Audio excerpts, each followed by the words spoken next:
conceito de Paulo de Tarso merece considerações especiais por parte dos aprendizes do Evangelho. Cada existência humana é sempre valioso dia de luta, generoso degrau para a ascensão infinita. E em qualquer posição que permaneça, a criatura estará cercada por enorme legião de testemunhas. Não nos reportamos tão somente àquelas que constituem parte integrante do quadro doméstico, mas, acima de tudo, aos amigos e benfeitores de cada homem, que o observam nos diferentes ângulos da vida, dos altiplanos da espiritualidade superior. Em toda parte da terra, o discípulo respira, rodeado de grande nuvem de testemunhas espirituais, que lhe relacionam o espaço e anotam as atitudes, porque ninguém alcança a experiência terrestre a esmo, sem razões sólidas com base no amor ou na justiça. Antes da reencarnação, espíritos generosos endossaram as súplicas da alma arrependida. Juízes funcionaram nos processos que lhe dizem respeito. Amigos interferiram nos serviços de auxílio, contribuindo na organização de particularidades da luta redentora.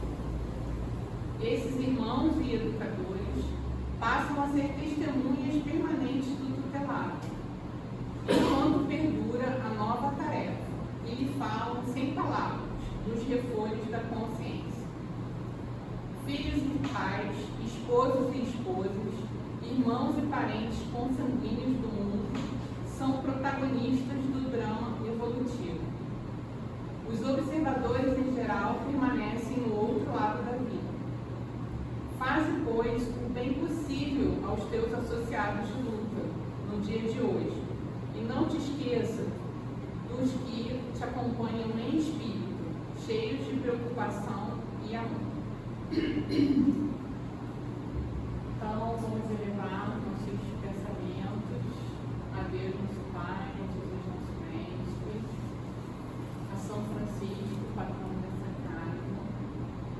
Vamos pedir a nossa espiritualidade amiga, aos nossos franciscanos amigos, que nos abençoe, que abençoe o estudo que será realizado hoje pelo Antônio, identificação, e nos deixe com a alma, com nossos corações receptivos a essa mensagem. Obrigada.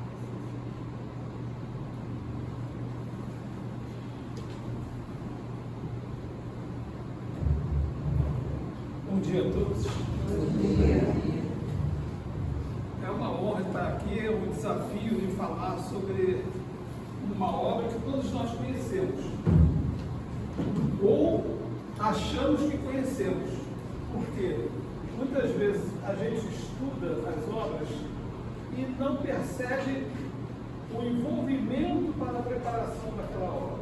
Nós pegamos a obra concluída e tiramos dali os ensinamentos.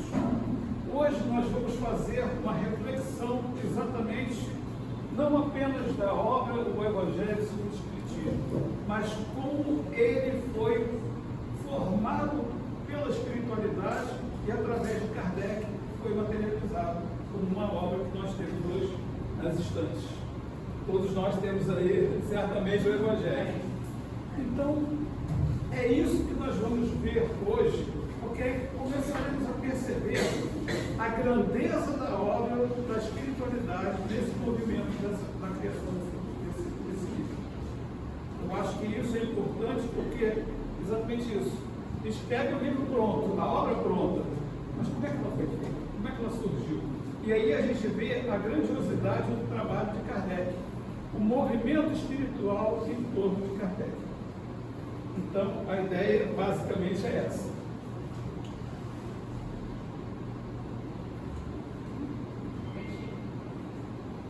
Quem sabe fazer?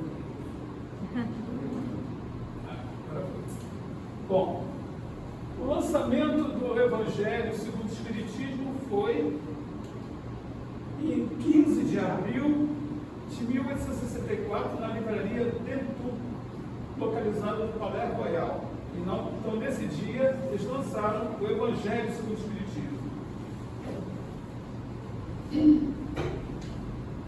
Foi o Evangelho segundo o Espiritismo que foi lançado nesse dia? O que foi lançado nesse dia?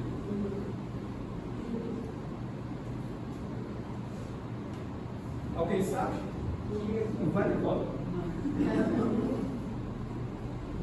Alguém sabe que livro foi lançado nesse dia, 15 de abril de 1864?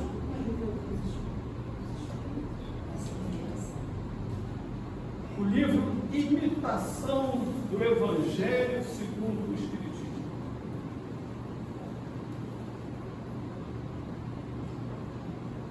Como assim, imitação do Evangelho segundo o Espiritismo? Por que Kardec utilizou esse termo?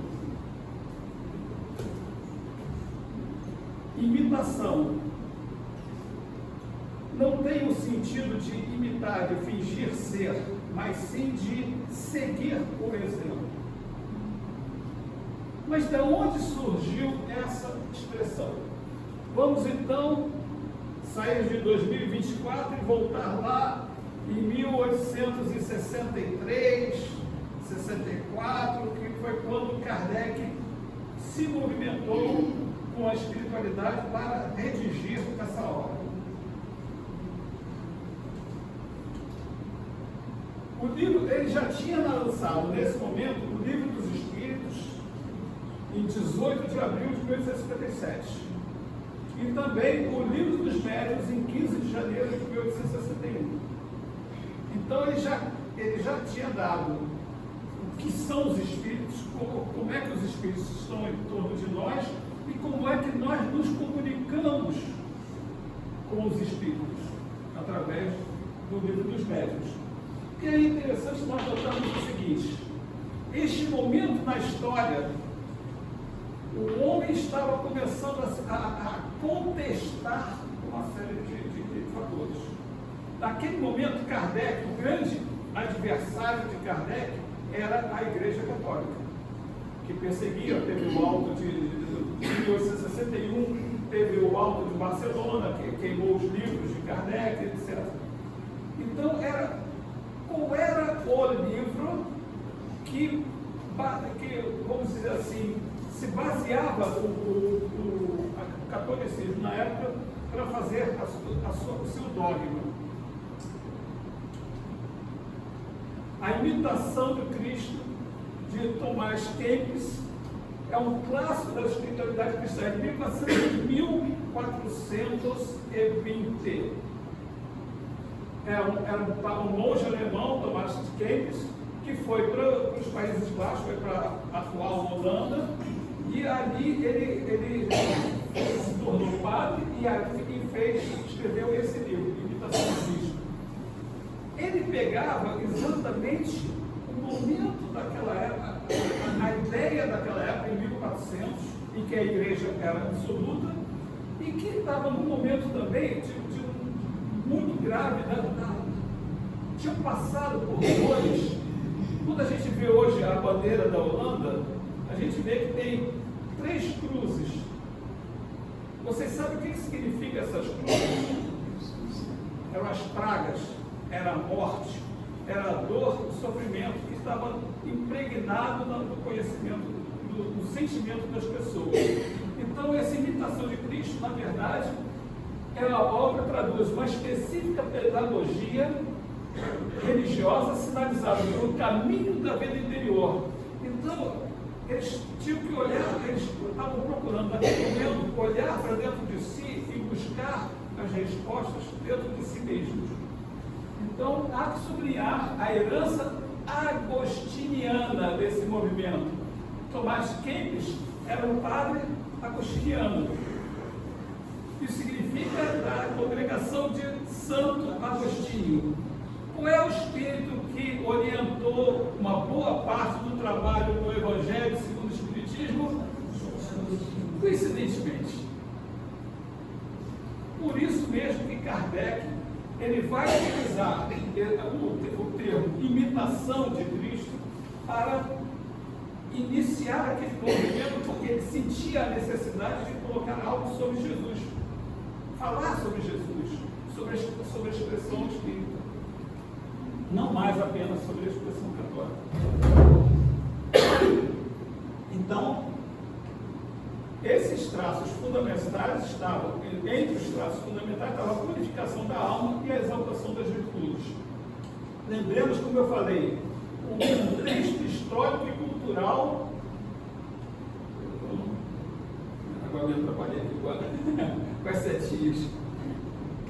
É importante ressaltar o contexto histórico e cultural que antecedeu a gestação dessa obra de piedade. Grandes medos povoaram os povos medievais, como o medo da miséria e a lei do ouro, da violência e das catástrofes. As guerras eram constantes.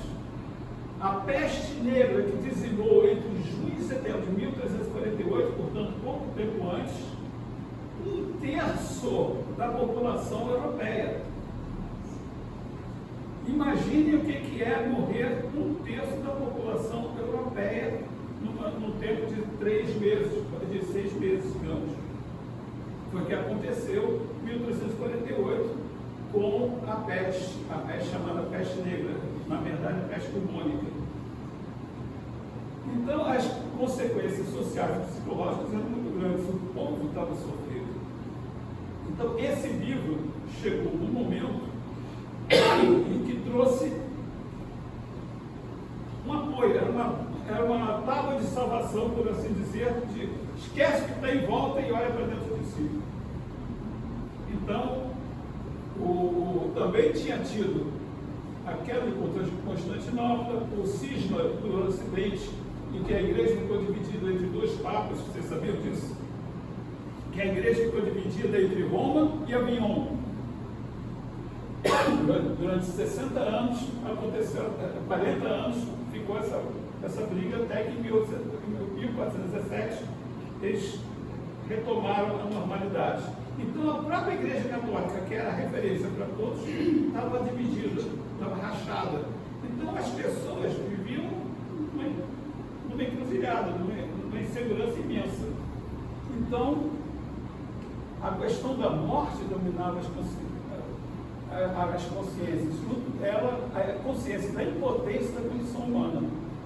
Como desembaraçar-se de sua terrível situação sem a ajuda de Deus? Prevalecia nesse momento o temor a Deus, não o amor a Deus. Voltando à época de Kardec, nesse mesmo tempo, surge em 1859, portanto, depois do Livro dos Espíritos e antes do Livro dos Médiuns, surge A Origem das Espécies, de Charles Darwin. Isso daí vira a cabeça das pessoas, porque todo mundo seguia Deus.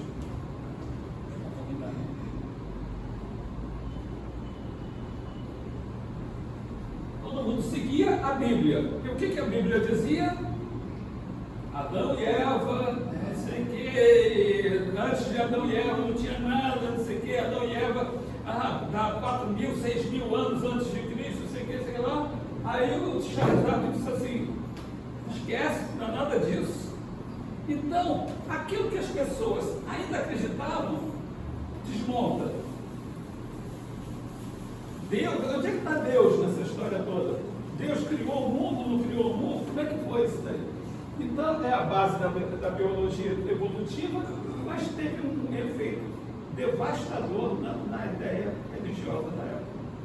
Exatamente na época em que Kardec está ali, preparando as suas obras. Coincidência, pura coincidência. Outro livro também, que é lançado em 1863, A Vida de Jesus, por Ernest Renan, um filósofo e historiador francês. O nome parece mais alemão, mas é francês. O que acontece? Renan, ele faz exatamente com esse desmonte vamos dizer, da fé que estava acontecendo, ele diz o seguinte: Jesus não é Deus, é um homem comum e aqueles milagres, aquilo tudo não aconteceram. É isso que ele coloca, exatamente, que ele coloca como Cristo um homem incomparável, mas não um espírito elevado, ou um Deus, ou o que seja, o que fosse para colocar. Então, a própria figura de Jesus é contestada. E é nesse momento que Kardec é levado pelos espíritos a começar a redigir o que seria a imitação do Evangelho segundo o Espiritismo. Porque havia, de fato,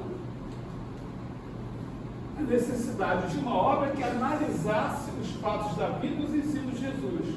Como um novo livro praticamente delineado, Kardec foi estimulado, olha que interessante, ele é estimulado, ele tinha já os problemas de saúde que acabaram vitimando ele em 1869, ele é levado a um retiro na cidade litorânea de Santa Tresse, na Normandia, lá no norte, perto do Canal da Mancha, no Canal da Mancha, né?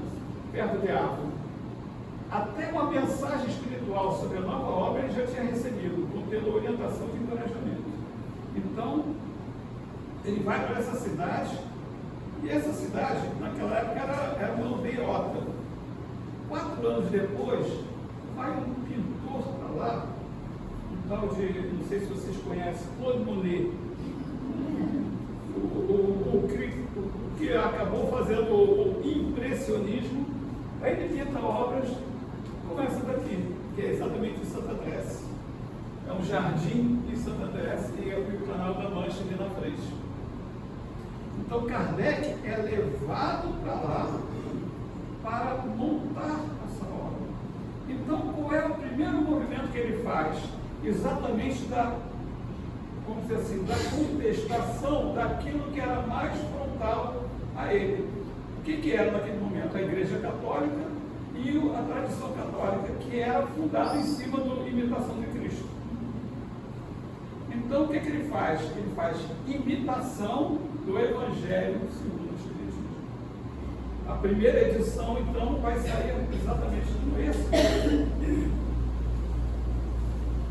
Em agosto de 63, Kardec se estabeleceu numa cabana de praia, alugada, e trabalhou em isolamento, livre de qualquer outra preocupação e assistido pelos espíritos que estavam dirigindo aquele trabalho. Ele fez a revisão completa do texto, modificando consideravelmente. A esposa, Amélie Boudet, o acompanhou no início, depois voltou para Paris a cuidar da rotina da Sociedade Parisiense de Estudos Espíritas. A gente dá muito pouco valor a Amélie Boudet, mas ela foi elemento essencial em todo o processo, porque ela tomava a frente dos processos, vamos dizer assim, burocráticos, e deixava Kardec livre para fazer aquilo que ele tinha que fazer como codificador. Então eles mantiveram assídua correspondência durante os 50 dias em que ele permaneceu em Santa Tresse. Essa aí é uma praia lá de Santa Tresse. Esses homens aqui, aí a gente tem a ideia de como é que Kardec se vestia, ou tantas pessoas se vestiam naquela época. Só que nenhum deles aí é Kardec, porque esse aí o Monet pintou 4 anos depois de Kardec, infelizmente. Eu sei que fosse ele ali sentado na beira da praia.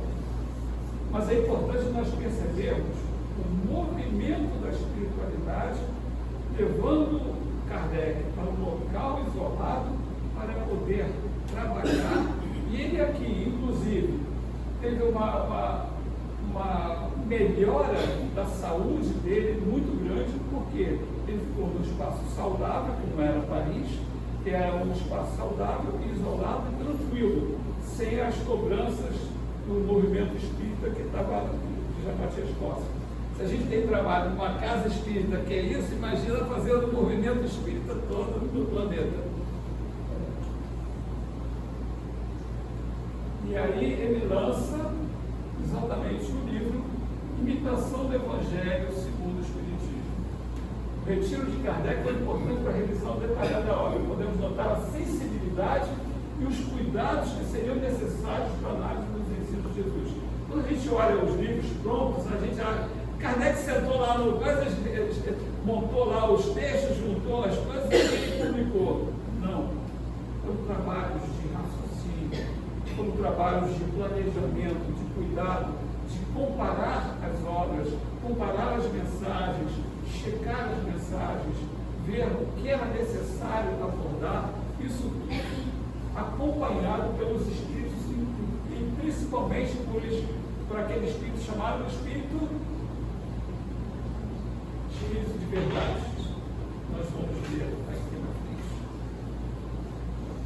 Então, em 15 de abril de 64 é lançada a primeira edição de Imitação do Evangelho segundo o Espiritismo.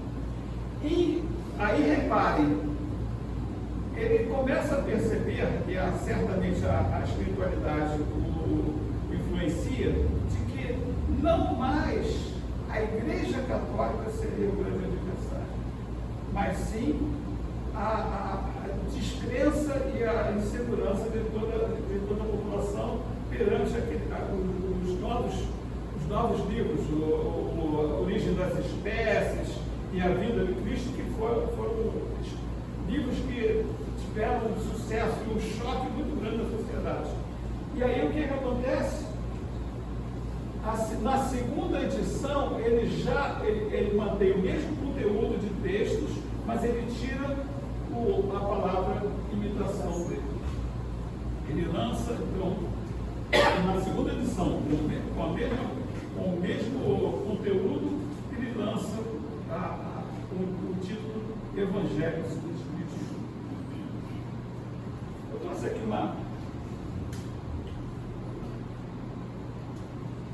muita gente fala do livro, mas esse é a Imitação do Evangelho segundo o Espiritismo. Tem a tradução brasileira e copiado todo da primeira edição do Imitação do Evangelho segundo o Espiritismo. Liga a graça sabe.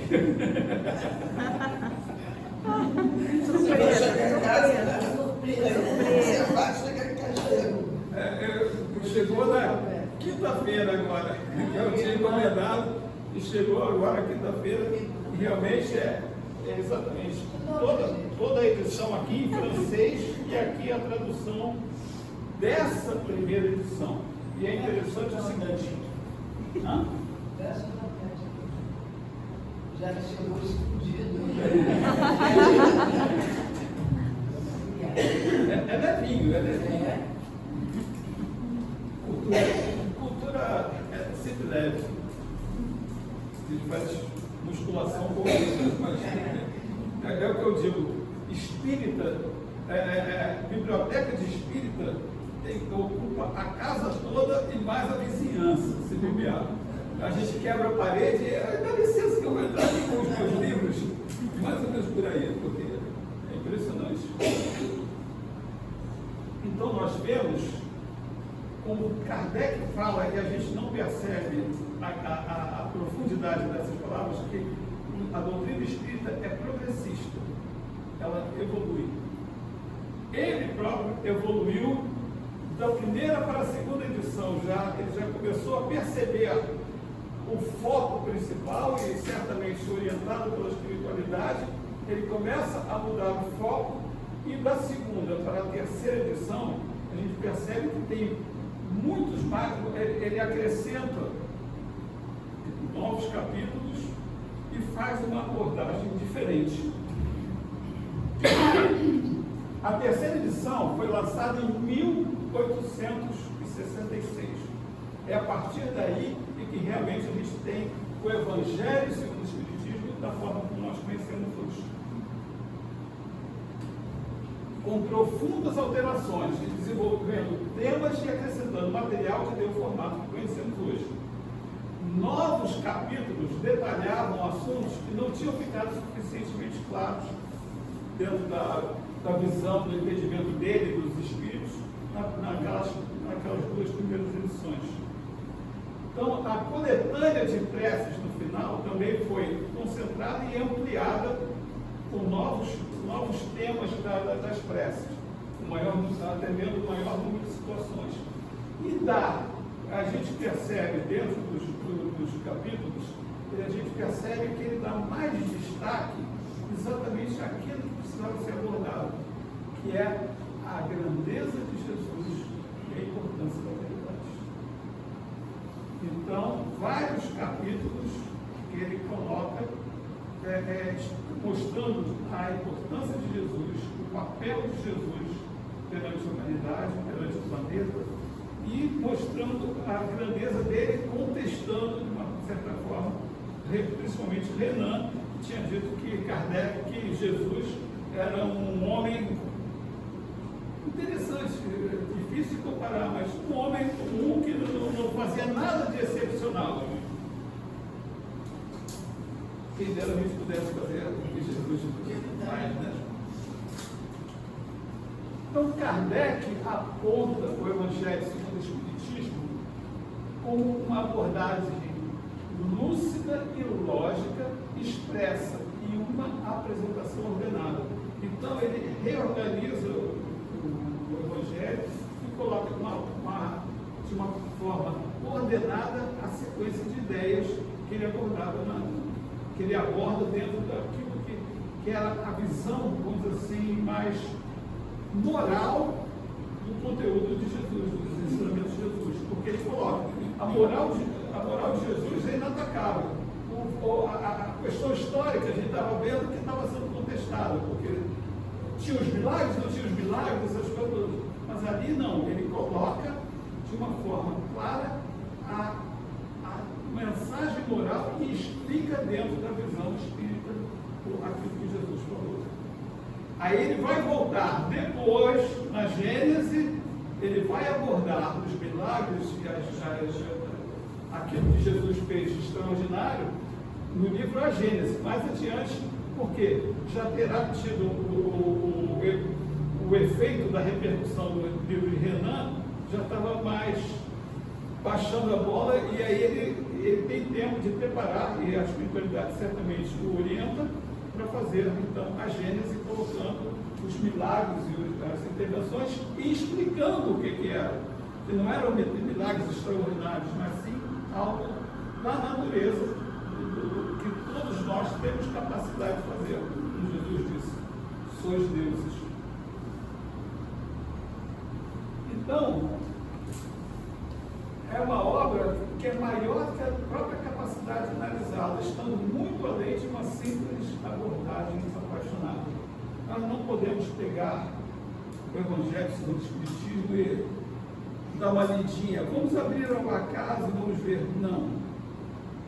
Toda a obra de Kardec, no fim das contas, tem que ser estudada, página a página, lido e refletido para a gente poder compreender a mensagem que ele traz ali, porque tem camadas e camadas, e quando você terminar de ler, pega de novo e lê, porque você vai descobrir um monte de coisas novas, e cada vez que a gente lê, como também os livros de André Luiz e outras coisas, porque quantas vezes a gente lê, a gente diz assim, isso estava aí, que a gente não percebe, porque nós evoluímos, nós amadurecemos.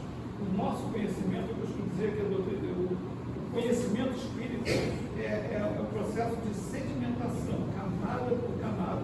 Cada vez que a gente coloca mais uma camada de conhecimentos e a nossa evolução como pessoas, a gente vê o efeito disso na nossa relação espiritual. Então, o Evangelho, ele se constitui em 3 partes que se complementam. Essas partes são distribuídas entre o que é transcendente, que é como ele inicia o Evangelho, e depois o que fazer no dia a dia do homem, a nossa prática, e como existir espiritualmente como momento futuro.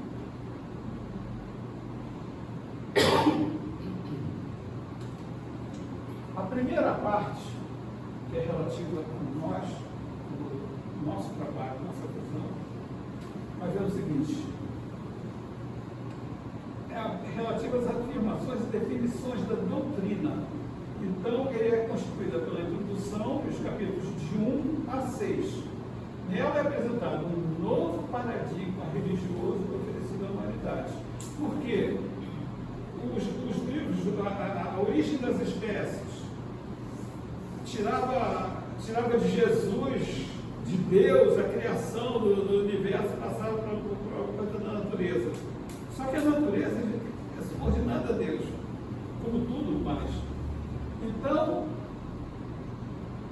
Kardec vai colocar aí o conceito espírita desse processo da nossa relação com Deus. Então, é um novo paradigma religioso que é oferecido à humanidade por intermédio do Espiritismo. Na prática, o que mais interessa é aquilo que se faz, não apenas o que se pensa. Então, o que nós fazemos é que importa. Qual é a nossa prática? Que a gente pode ter toda a teoria dentro de nós, não praticamos nada. Então, capítulo 1. Não vim destruir a lei. Kardec já coloca, a lei existe, a lei de Deus, aquilo que Moisés trouxe, que Jesus trouxe, continua. Não vim destruir a lei, mas dar continuidade e explicá-la e aprofundar o nosso conhecimento dela. Meu reino não é deste mundo. Jesus disse várias vezes, meu reino ainda não é deste mundo. Então nós temos, Jesus é o rei do reino de Deus. Lá ele reina, vamos dizer assim, dentro da expressão comum da época, ele dirige, ele é o governador espiritual da terra. Então ele traz esse conhecimento, traz essa visão, e Kardec detalha exatamente nesse capítulo 2. Há muitas moradas na casa de meu pai. Aí ele já coloca que a humanidade, nós temos a ideia da humanidade, os homens ligados ao planeta Terra. A humanidade são todos os espíritos na categoria, vamos dizer assim, humana, que habitam todos os planetas do universo. E aí a gente vê capela, eu sei que é os espíritos que vêm de outros lugares e vêm morar aqui, viver aqui, reencarnar aqui. Por quê? São espíritos afins. Somos todos, a humanidade não é só o planeta Terra. A gente tem muito a visão de que somos espíritos ligados à Terra. Não. Alcione, etc. Todos esses planetas, todos esses locais têm espíritos do mesmo nível da Terra, com evoluções diferentes, com estágios diferentes, mas somos todos irmãos, vamos dizer assim, na mesma faixa evolutiva. Ninguém poderá ver o reino de Deus se não nascer de novo, a reencarnação. Aí ele coloca a reencarnação não como conceito antigo dos hebreus e dos povos da Índia, tudo isso, ele coloca exatamente a reencarnação como um processo natural que nós sabemos. Hoje é fácil para a gente dizer, é assim, claro que é assim, nós sabemos hoje que é assim, mas na época foi uma novidade. Essa abordagem que Kardec dá de ninguém poderá ver o reino de Deus se não nascer de novo. Capítulo 5, bem-aventurados os aflitos, quando ele mostra a misericórdia de Deus nos abraçando e nos trazendo para o consolo e para o apoio. Então, ele dá uma visão de Deus, não do Deus punitivo, mas do Deus amoroso, do Pai, como Jesus nos ensinou, aquele conceito do Abba, aquela palavra em aramaico que dizia Pai amoroso. Então, essa é a visão que Jesus traz de Deus. Não é o Deus punitivo, não é o Deus vingativo, não é o Deus que mandava matar. O homem é que depois pega esses conceitos e vai fazendo a inquisição, vai fazendo uma série de cruzadas, etc., que, na verdade, eram exatamente contrários à ideia que Jesus tinha trazido. E, por fim, o Cristo Consolador, capítulo 6. E aí ele coloca, ali o momento em que o Espírito de Verdade vai colocar exatamente o conceito do amor e do momento que estamos vivendo. Que aquilo que Jesus tinha dito, que viria um Consolador para explicar, mostrar tudo novamente, esse era o momento que estava ocorrendo. Então, é exatamente Cristo Consolador. Então, essa é a primeira parte em que Kardec coloca, vamos dizer assim, a estrutura religiosa, de cunho religioso, vamos dizer assim, da doutrina espírita. Certo? A segunda parte faz referência ao que fazer, e é constituída pelos capítulos 7 ao 17. Neles são apresentadas as formas de ação na vida social. Como é que nós nos relacionamos? Então, o que se objetiva é a mudança do padrão civilizatório da humanidade. A doutrina espírita, ela traz esse compromisso com a gente, de nos modificar. E nós temos que nos modificar com o conhecimento da doutrina espírita. E a partir daí, o sentimento de civilização, de relações humanas, tem que ser em outro patamar, em outro padrão. Nesse sentido, a religião se apresenta como um código de conduta para a ação prática, não apenas um conjunto de teorias que se limitam ao acreditar. Não é apenas crer e nada faço, mas temos que agir com conformidade. O caminho e a felicidade são aqui apresentados com as devidas explicações dos espíritos que dão sentido e objetivam os ensinamentos de Jesus.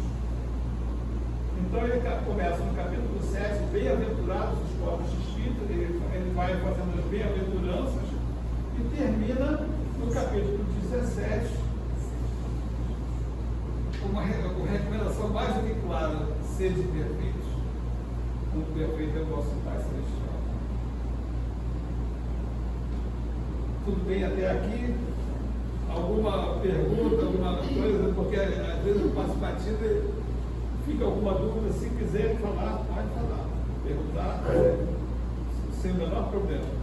Tá? A terceira parte é denominada Como Existir. É constituída pelos capítulos 18 ao... Aqui começa a mudança, a diferença entre as duas primeiras edições e a terceira edição. Toda essa parte foi acrescentada por Kardec nesse desdobramento. Ele pega algumas partes, cria e faz um novo capítulo detalhando aquilo, ou cria um novo capítulo para detalhar os assuntos. Então, nela, o Espiritismo se apresenta como uma alternativa para a transformação social erguida a partir das bases morais propostas por Jesus. Esse é o caminho. Essa é a forma de viver. O objetivo do Evangelho dessa parte é mexer com os corações das pessoas, visando fortificar a sua relação com Deus. Como é que eu faço para ser... Terminou com ser perfeito, mas de que forma eu conseguirei ser perfeito? Muitos chamados, poucos escolhidos. Qual é o foco que a gente precisa manter na nossa vida? No capítulo 27, pedi e obtereis. Mais uma vez, ele coloca a misericórdia de Deus, a misericórdia de Jesus, sempre ao nosso lado, sempre nos auxiliando, sempre nos fortalecendo. E a partir do capítulo 28, ele faz uma coletânea de preces espíritas, que já tinham nas primeiras edições, mas ele detalha e avança mais do que era o que estava nos dois primeiros, nas primeiras edições. Então ele coloca outros, o pessoal pediu lá, tinha a situação X, situação Y, aí ele faz uma coletânea, a gente vê lá uma série de coisas, a gente diz assim, poxa, fica até meio repetitivo, fica difícil você escolher qual é a prece que vai fazer ali dentro daquela coletânea, mas é exatamente Kardec que foi atendendo aos pedidos que haviam e ele acrescenta, certamente orientado pelas espiritualidades. Tudo bem até aqui?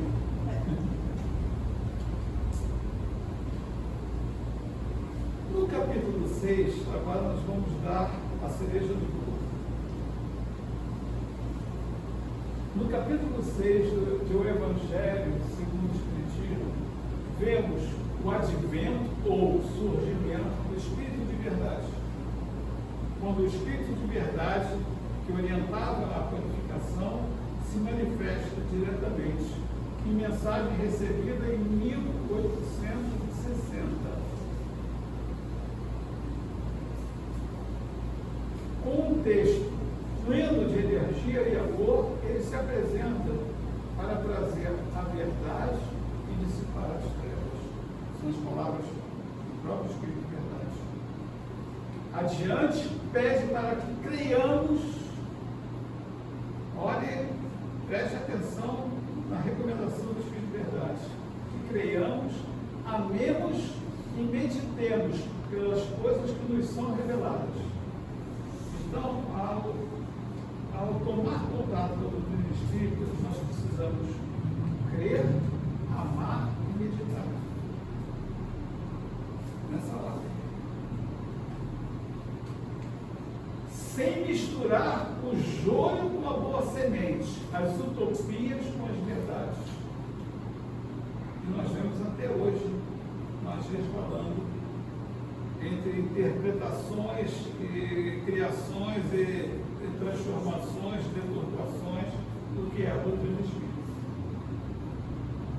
Espírito Verdade, lá atrás, em 1860, portanto, vamos fazer as contas, 164 anos atrás, ele já dizia: cuidado com a forma como nós interpretamos os ensinamentos de Jesus. Por fim, clama a ordem maior para os espíritas. Espíritas, amai-vos, este o primeiro ensinamento. Instruí-vos, este o segundo. Precisamos continuamente, todo dia da nossa vida, relembrar isso exatamente nessa hora. Primeiro, nos amarmos. E segundo, nos instruirmos. Porque se nós não tivermos amor, nós não estaremos com o coração aberto para absorver as verdades da doutrina. Nós não conseguiremos aprender e internalizar os ensinamentos da doutrina. Em primeiro lugar, temos que amar. Amai-vos, este o primeiro ensinamento. Instruí-vos, este o segundo. Isso é o Espírito de Verdade.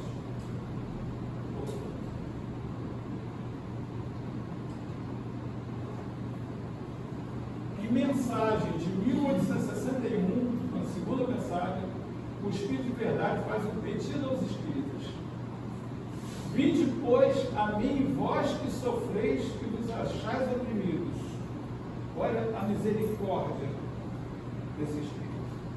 E sereis aliviados e consolados. Precisamos crer, precisamos confiar, precisamos acreditar. Deus dirige um supremo apelo aos vossos corações por meio do Espiritismo. Escutai-o, extirpados sejam de vossas almas doloridas a impiedade, a mentira, o erro, a incredulidade. Bem clara essa mensagem. Mas quem é esse Espírito? Fala com tamanha autoridade. Quem é esse Espírito? Ele se intitula Espírito de Verdade.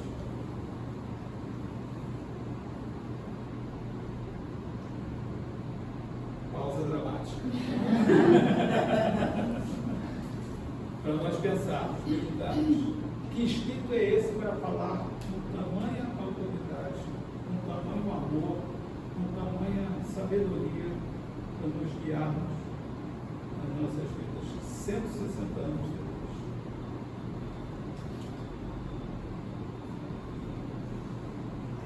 Em O Livro dos Médios, no item 9 das dissertações espíritas, Kardec coloca essa mensagem do Espírito de Verdade exatamente como tinha sido recebida. Como ele pegou, ele botou nesse trecho de dissertações, com um início ligeiramente diferente do que conhecemos no Evangelho. Então, há uma pequena diferença, porque o Espírito de Verdade diz: veio eu, vosso Salvador e vosso Juiz. Veio como outrora aos filhos transviados de Israel. Kardec tira essa parte aqui e diz: veio como outrora aos filhos transviados de Israel, que é como estava no Evangelho. Veio trazer a verdade e dissipar as trevas. Escutai-me. O Espiritismo, como outrora a minha palavra, tem que lembrar aos materialistas que acima deles reina a imutável verdade. O Deus bom, o Deus grande, que faz germinar a planta e que levanta a vida. Desconfiado? Em seguida ao texto, Kardec elabora uma nota que revela a identidade do Espírito de Verdade. Esta comunicação, obtida por um dos melhores médiuns da Sociedade Espírita de Paris, foi assinada com um nome que o respeito não nos permite reproduzir, senão sob todas as reservas. Tão grande seria um insigne favor de sua autenticidade, porque dele se há muitas vezes abusado demais em comunicações evidentemente apócrifas. Esse nome é de Jesus. É como ele se assinou e que Kardec colocou como Espírito de Verdade. Espírito de Verdade é Jesus. Na comunicação acima, apenas uma coisa reconhecemos: é a superioridade incontestável da linguagem e das ideias, deixando que a cada um julgue por si mesmo se aquele de quem a ela traz o nome não a renegaria. Então nós vemos que toda a obra de Kardec foi e é dirigida diretamente por Jesus.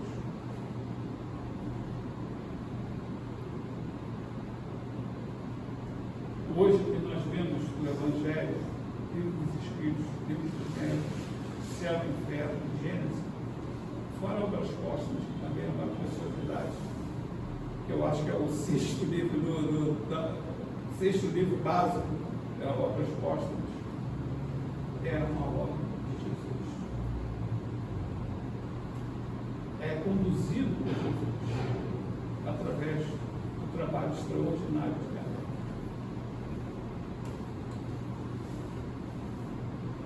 Fé inabalável só é a que pode encarar frente a frente a razão em todas as épocas da humanidade. É isso que precisamos compreender. O nosso trabalho, a nossa fé tem que ser baseada naquilo que é real, naquilo que é factível.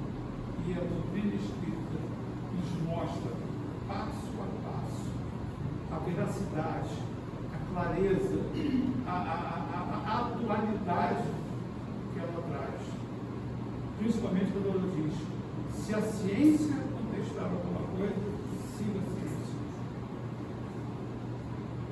Quando ela diz no céu e inferno, a vida social é a pedra de toque das nossas boas e más qualidades. Ao contrário do Thomas Kempis, que dizia que tínhamos que nos fechar e nos olhar para dentro de nós apenas, nós temos que compreender, nós temos que abrir e olhar a sociedade em torno de nós, as pessoas em torno de nós e nos relacionarmos com elas. E será a nossa forma de nos relacionarmos, de nos tratarmos, de nos respeitarmos, que vamos fazer com que sejamos pessoas melhores. Para terminar, eu queria ler com vocês aquilo que foi o prefácio escrito pelo Espírito de verdade, que hoje sabemos ser Jesus. Alguém pode ler?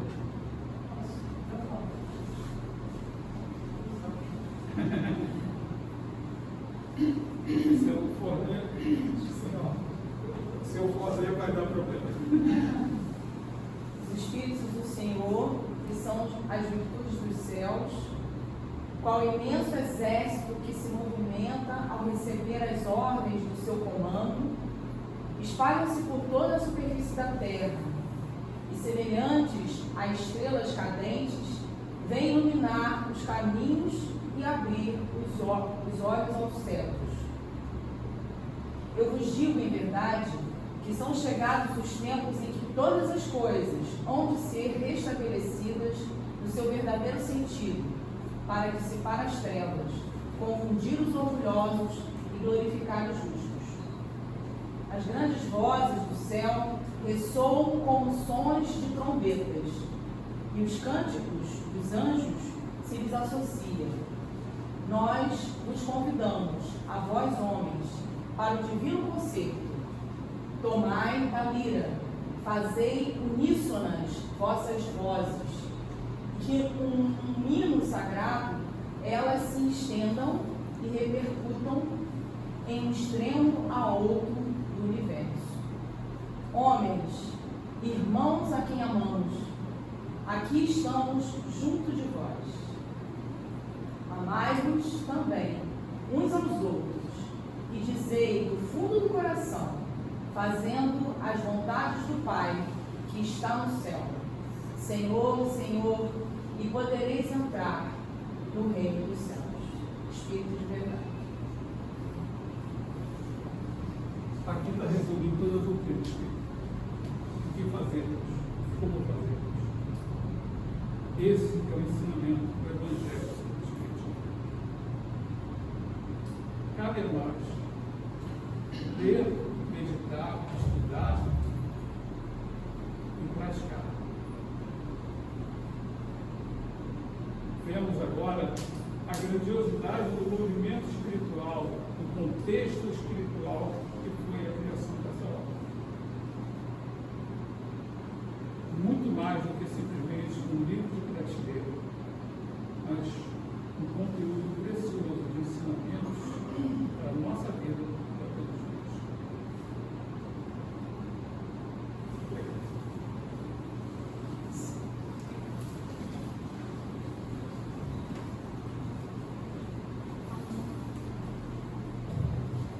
Queremos agradecer pela palestra instrutiva, maravilhosa. E agora a gente então vai passar para a segunda parte, tá? Do nosso trabalho, que é o passe. Quem quiser tomar um passe permanece aqui, ou em silêncio, orando, né? Para ir se preparando. A gente já está se preparando durante a palestra, né? Continuar